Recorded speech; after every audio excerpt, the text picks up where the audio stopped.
Staying with that reunion, those selected for the event can hardly wait, but not all are so lucky. Many residents in a village near the DMZ can only dream of seeing their long-lost loved ones on the other side. Our Cha Sang-mi went out to hear their stories. 68 years have passed since the Korean War broke out, tearing people away from their families and leaving them separated in two different countries. Many people from the north fled during the war to a place on the east coast, just over the border, called Cheongho-dong.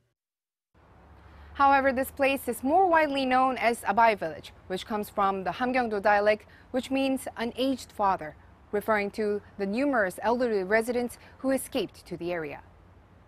Abai Village is only around 50 kilometers away from the Demilitarized Zone. It's also close to Mount Kumgang, where the reunions of separated families will take place next week. According to the people in town, Abai was a sandy beach back in the 1950s, not a place where people lived. But that first winter, they pitched tents for themselves and endured the cold. They say there's a reason why they chose this place in particular.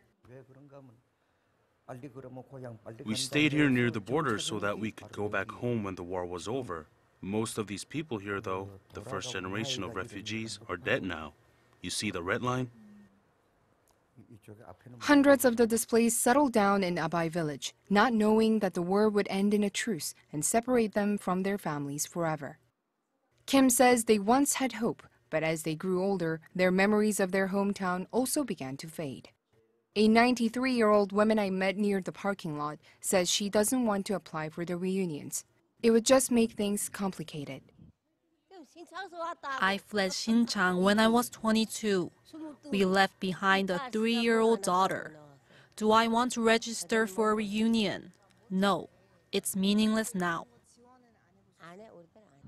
Yi seemed reluctant to even think of the baby girl, whose memory she had buried deep down.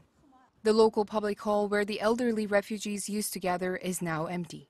Before long, it seems Abai Village will be no more, its people having lived out their lives in a place they never expected to go. Cha Sang-mi, Arirang News, Sokcho.